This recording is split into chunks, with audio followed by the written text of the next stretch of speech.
KwabaseThesalonika bokuqala isahluko sokuqala. OPhawulu noSilvanu noTimothewu kulo ibandla laseThesalonika elikuNkulunkulu uBaba naseNkosini uJesu Kristu, makube kini umusa nokuthula. Sibonga uNkulunkulu njalo ngani nonke nisiphatha emikhulekweni yethu. Sikhumbula ngokungayeki isenzo senu sokukholwa nomsebenzi wothando nokukhuthazela kwethemba lenu eliseNkosini yethu Jesu Kristu phambi kukaNkulunkulu noBaba wethu. Sikwazi bazalwane abathandiwe nguNkulunkulu ukukhethwa kwenu, ukuthi ivangeli lethu alizanga kini ngezwi kuphela, kodwa nangamandla, nangoMoya oNgcwele, nangokwethemba okukhulu. Ngokuba nazi ukuthi saba ngabantu abanjani phakathi kwenu ngenxa yenu. Nani nabangabalingisi bethu nabenkosi. Senilamukele izwi ekukhathazekeni okukhulu ngokuthokoza kukaMoya oNgcwele, naze naba yisibonelo kubo bonke abakholwayo eMakhedoniya nase-Akhaya. Ngokuba udumo lwezwi lenkosi lwaphuma kinina, lwafika, angisho eMakhedoniya nase-Akhaya kuphela, kepha ezindaweni zonke lapho ukukholwa kwenu nguNkulunkulu kuphumele khona. Ngakho asisadingi ukukhuluma lutho. Ngokuba bona uqobo balanda ngathi ukuthi kwabanjani ukungena kwethu kinina, nokuthi naphendukela kanjani kuNkulunkulu nishiya izithombe, ukuba nikhonze uNkulunkulu ophilayo oweqiniso. Nilindele indodana yakhe ivela ezulwini, ayivusa kwabafileyo, uJesu osihlangulisa olakeni oluzayo. KwabaseThesalonika bokuqala isahluko sesibili. Ngokuba niyazi nina bazalwane ukuthi ukungena kwethu kinina akubanga yize, kepha noma sasihlushiwe kuqala saphathwa kwabi eFilipi, njengokuba nazi saba nesibindi kuNkulunkulu wethu sokunishumayeza ivangeli likaNkulunkulu ngokulwa okukhulu. Ngokuba ukuyala kwethu akusikho okokuduka nokokungcola nangenkohliso, kepha njengokuba sivunyiwe nguNkulunkulu ukuba siphathiswe ivangeli, siyakhuluma ngokunjalo, singenzeli ukuthokozisa abantu, kepha uNkulunkulu ovivinya izinhliziyo zethu. Ngokuba asizange sibe namazwi okuthopha, njengokuba nazi, asizange futhi sibe nobuqili bokufisa uNkulunkulu ungufakazi. Singafunanga nokutuswa ngabantu, nakinina nakwabanye. Ingani sasingaba namandla okunisindisa, njengabapostoli bakaKristu. Nokho sabamnene phakathi kwenu, njengokuba umdlezane ondla abantwana bakhe.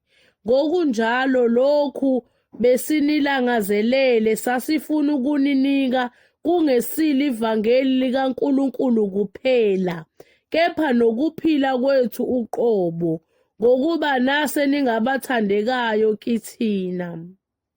Ngokuba niyakhumbula bazalwane ukukhandleka nokushisekela kwethu, sisebenza ubusuku nemini ukuze singasindi noyedwa kinina, sanishumayeza ivangeli likaNkulunkulu. Nina ningofakazi naye uNkulunkulu bokuthi sahlala kanjani phakathi kwenu, nina enikholwayo ngobungcwele nangokulunga nangokungasoleki.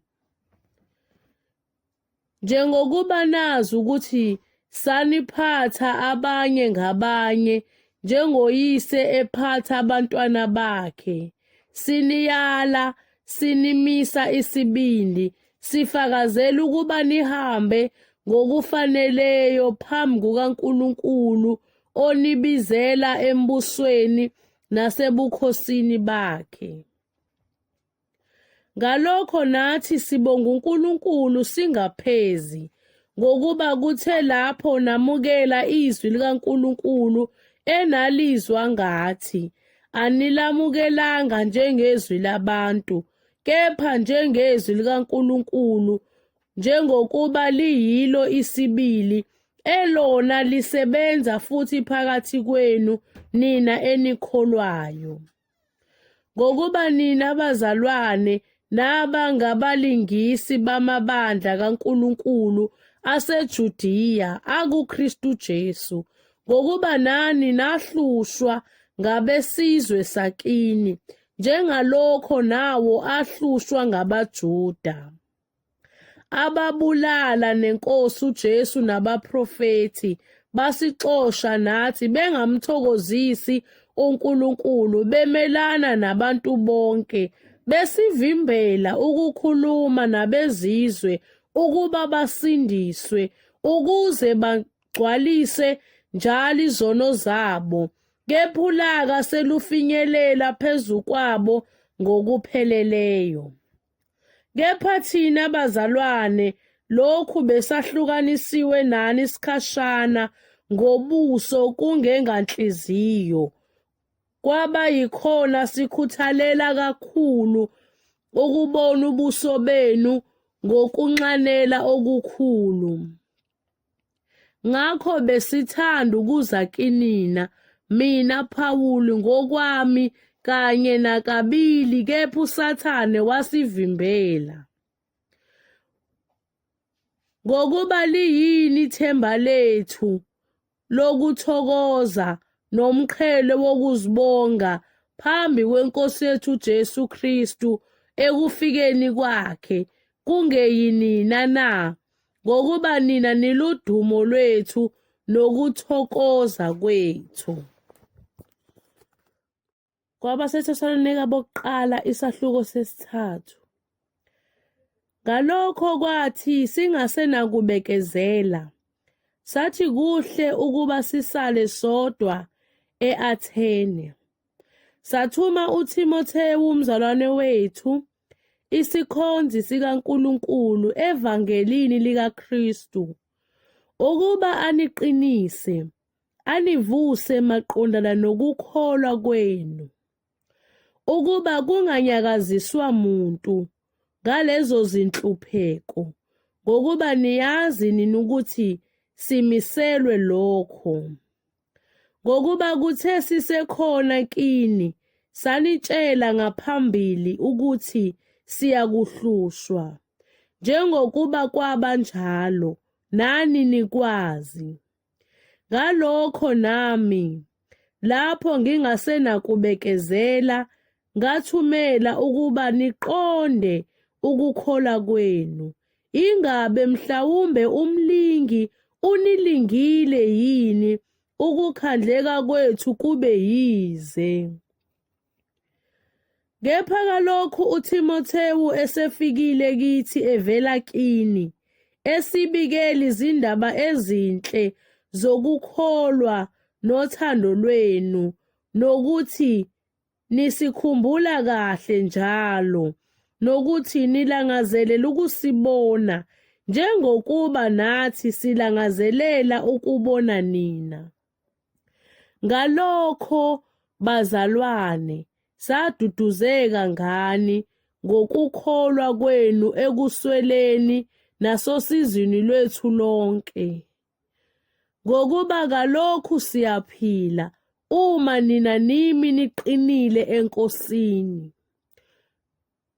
ngokuba kungukubonga okunjani esingakubuyisela kuNkulunkulu ngani ngokuthokoza konke sithokoza ngakho ngenxa yenu phambi kukaNkulunkulu wethu na? Ubusuku nemini sinxusa nokunxusa ukuba sibone ubuso benu, siphelelise okusileleyo ekukholweni kwenu. Sengathi uNkulunkulu noBaba wethu uqobo neNkosi yethu Jesu angayiqondisa indlela yethu yokuza kini. INkosi ininike ukwanda nokuchichima othandweni omunye komunye nakubo bonke njengokuba sinjalo kinina, ukuze iqinise izinhliziyo zenu zingabi nakusoleka ebungcweleni phambi kukaNkulunkulu noBaba wethu ekufikeni kweNkosi yethu Jesu kanye nabangcwele bakhe bonke.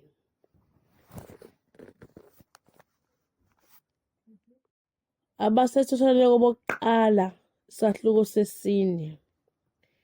Elokugcina-ke, bazalwane, siyaninxusa, siyaniyala ngeNkosi uJesu ukuba njengalokho nakwamukela kithi ukuthi nifanele ukuhamba nokumthokozisa kanjani uNkulunkulu, njengalokhu nihamba kanjalo, manivame kakhulu kulokho.